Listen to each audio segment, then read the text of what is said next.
I think you begin to get the gist. This is very, it's a very well, no, but it's very well said. And we're, even today, even in the world, even without an extraterrestrial presence here, I mean, we're starting to learn about the power of influence. This is not, in most places in the world, this is not gunboat diplomacy anymore. This is about dependence. A nation becomes dependent upon what you purchase from them or provide them, then without changing their flag or their language, you begin to determine the course of their destiny. Mm-hmm. You don't really want to occupy them because that is way too expensive and difficult. You don't want them to resist you because that's way too difficult.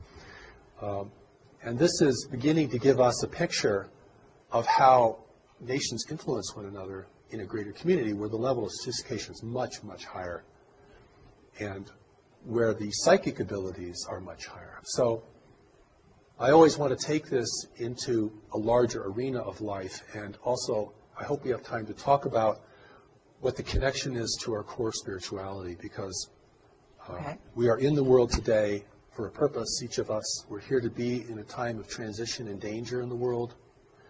The greater community, certainly many people feel connected to it anyway for reasons that they probably can't explain very well. And it's certainly going to be part of our collective and individual destiny.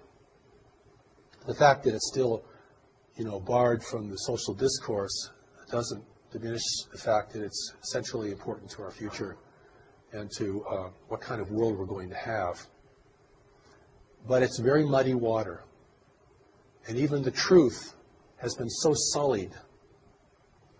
I gave a presentation in Denver about 10 years ago to a group there, and a young man came out and he said to me afterwards, he said, there hasn't been anything clean about the extraterrestrial presence for 25 years. And so, we have to look now at what our relationship with this greater community is, our relationship with this intervention. I mean, not the whole universe is intervening here. I mean, we're just part of a larger environment, and we've come of age. Mm-hmm. We've reached puberty technologically. Mm-hmm. Okay, we're now subject to greater interests, and we're also destroying the planet, the wealth of the planet, the wealth that others would value. It's biological wealth. When I say resources, I'm not talking about, coal seams. I'm not talking about the kinds of things that we think are really important. I'm talking about biological elements in a universe of barren worlds. I'm talking about blood, talking about plasma, talking about cellulose. I'm talking about the building blocks of life. This is precious stuff. The recent Allies briefings say, you have no idea how important a tree is. So it's really important for us to begin to get a more greater community perspective, if that's possible, than simply projecting all of our values out onto space, which will never really inform us of what we're dealing with. And that's what I think the Allies briefings, the greater community teachings of the new message, give us an opportunity to step out of this and to see the universe in a more prosaic manner, not a multidimensional, not in a way that, is extremely subtle, but in a way that's manifest, because we have to deal with the manifest reality before we can deal with the subtle reality. If we're running out of money, or if we've got a tumor in our side, right, or if we've just lost our house, that's a lot more important than our meditation practice for that day. And so it's the manifest reality we have to begin to get a handle on. And that's not as complex, I don't feel as complex, or as mystical, because this is level confusion. Level confusion is a real problem here, because there are different levels, and the levels present different kinds of things to us. But if we miss the fundamental level, then we're the native peoples of the world, encountering resource explorers that we know nothing about, whose intentions are never revealed, whose activities are surreptitious, whose impact upon people is generally destructive and manipulative. Then we have to deal with it at that level primarily if we're going to be a free race in the future.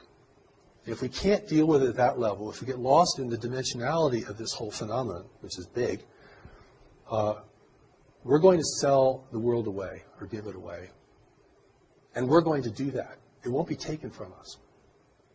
And that's the difference. You see, this is where human responsibility or ability to respond becomes critical. And in the New Message teachings, one of the important things about greater community spirituality of the universe, is this reality of knowledge. Because, and I'm going to use this word in a different way. I'm not talking about information or book learning or, what we learned in high school or university. I'm going to talk about knowledge as a deeper mind. We can call it higher self, Christ self, Buddha self, whatever. This mind operates beneath the surface of our worldly mind, our intellect, which is pretty much totally conditioned. I mean, you're never going to totally recondition your personal mind. I mean, it is thinking how culture thinks. It is thinking according to our biological and social realities. It can think better, and it can be valuable, but it is very, very ingrained. Excuse me. Knowledge is really important here because it's the only part of us that cannot be manipulated. Okay. And I want to take knowledge out of the religious realm, if I can, or the high spiritual realm, because there's so many things associated with it, and bring it down into a kind of a consciousness baseline. This is the well of what you know and can know, and your ability to know. This is the part of you that's still connected to God. Not the part of you that's living a soul journeying through manifest reality. This is the part of you that didn't leave, that isn't journeying through manifest reality, or it's going with you, but it's not on that journey. This is the only part of us that cannot be manipulated by any worldly, extraterrestrial, interdimensional, anything. This is important because this is the source of our strength and our integrity and our ability to see. If that does not become the emphasis of an evolving humanity, then we will be seduced en masse.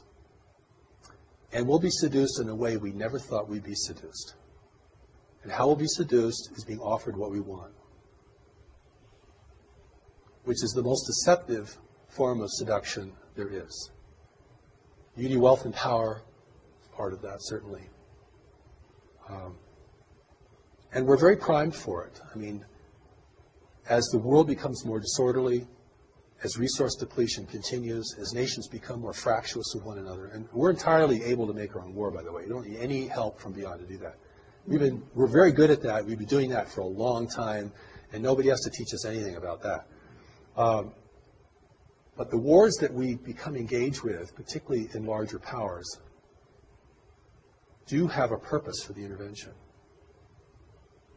If the only nations that could really rally the world are weakened sufficiently through intractable conflicts, and if the two or three strongest nations of the world are repitched in opposition to each other, or that's fortified, there will never be a consensus here. And that doesn't take as much intervention as you might think. Because everything that happens that we do is a result of our decision-making. And what influences our decision-making is what informs our decisions.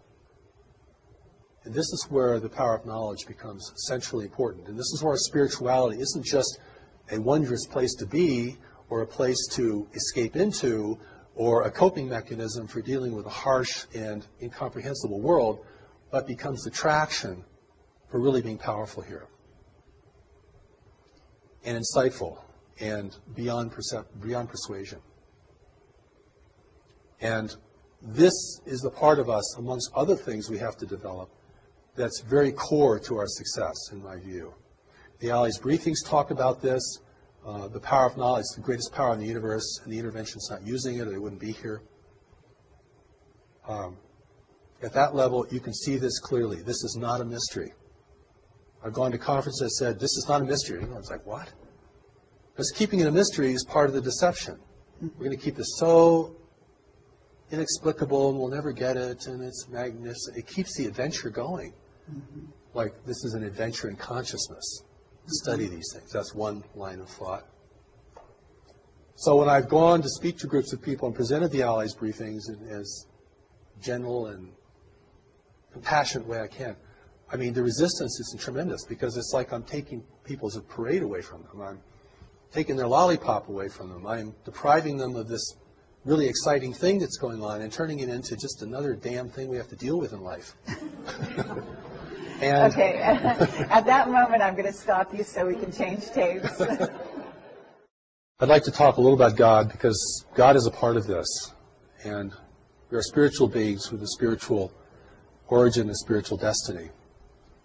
And I think our spirituality is actually one of the core strengths of humanity in a universe of highly technological and secular worlds, which predominate in our region of space.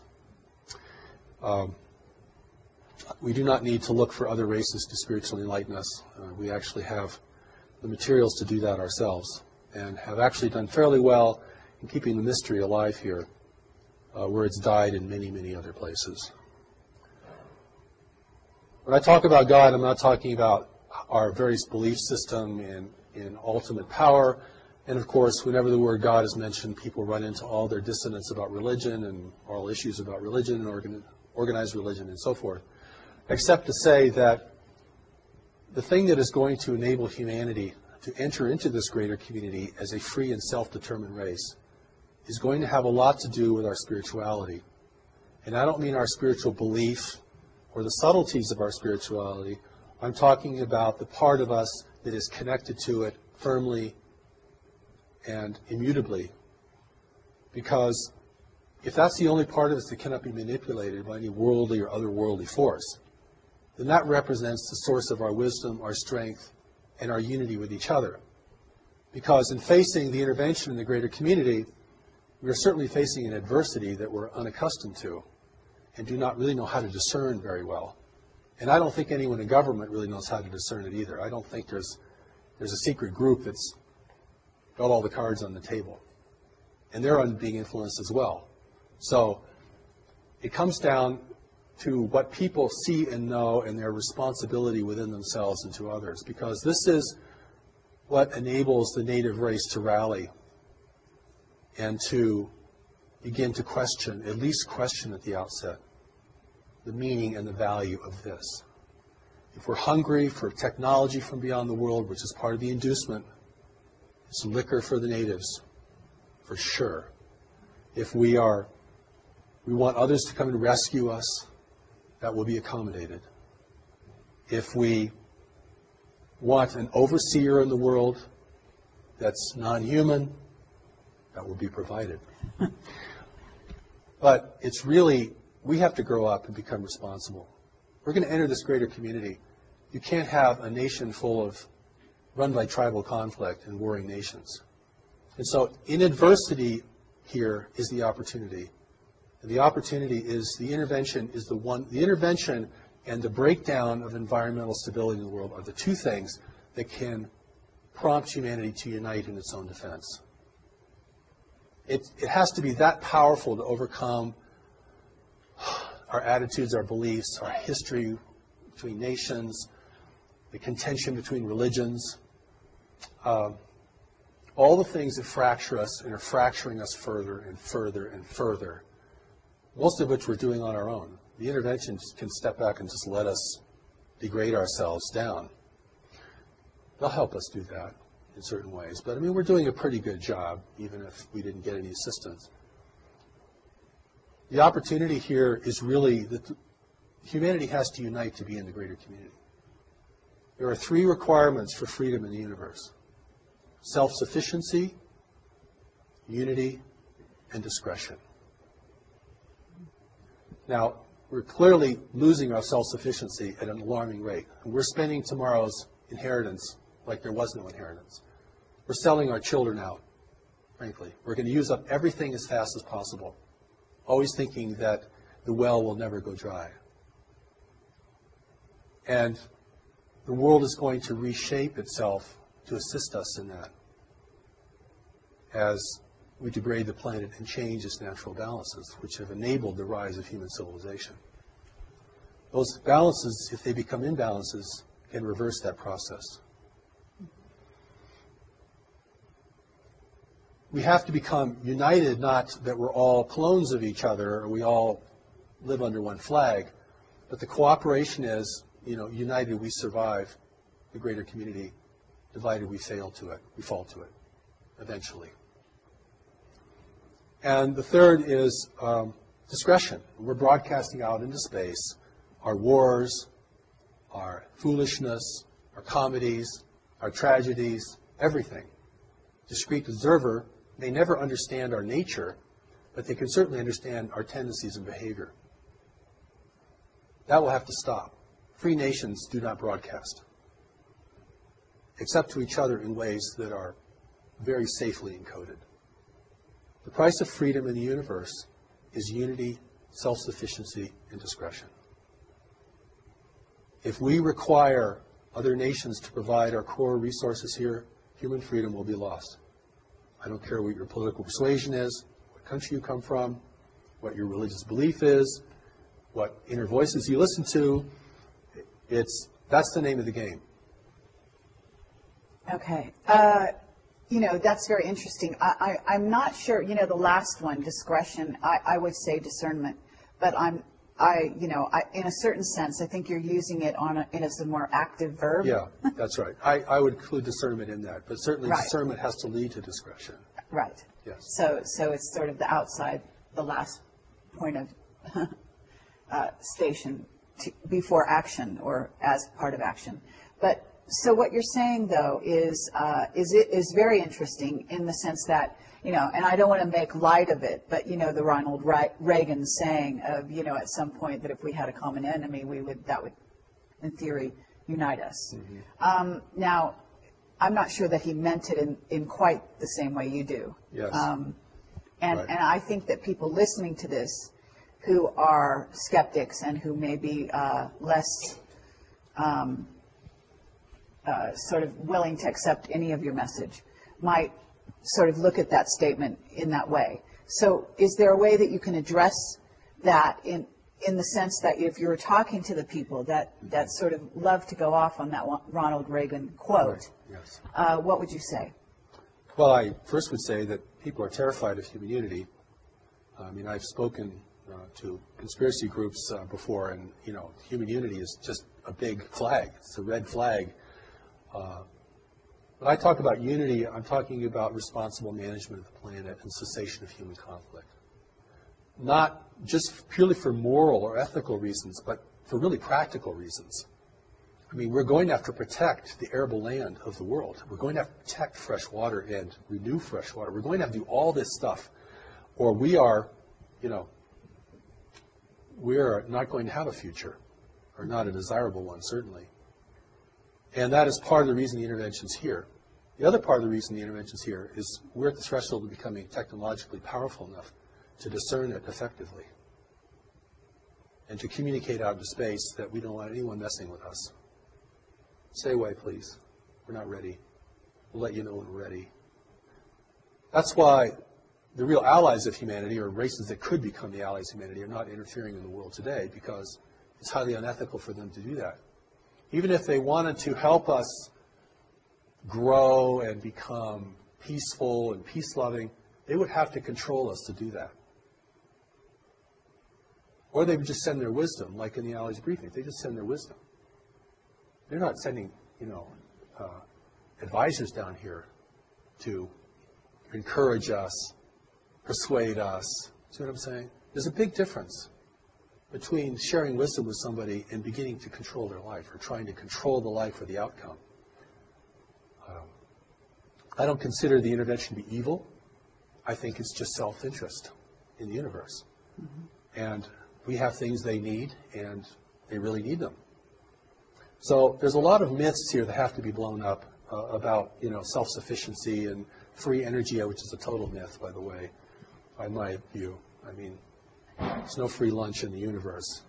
And even if you could harness free energy, like harnessing the power of the sun, you're going to have to create some pretty powerful technology to do it on a big scale. Mm-hmm. So you still need resources. Right. Right. So even if the energy is free, in order to capture it and use it, you still need huge infrastructure, lots of resources, all these kinds of things. So it's not really free. See what I mean? Sure. It's not really free. But I want to go back to God, because whether people believe in God, it's important that they know that there's a part of them that cannot be corrupted.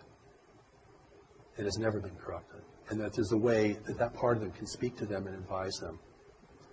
And this is, you can call it your ground of being, your gut feeling, whatever you might call it within a religious or a general vernacular.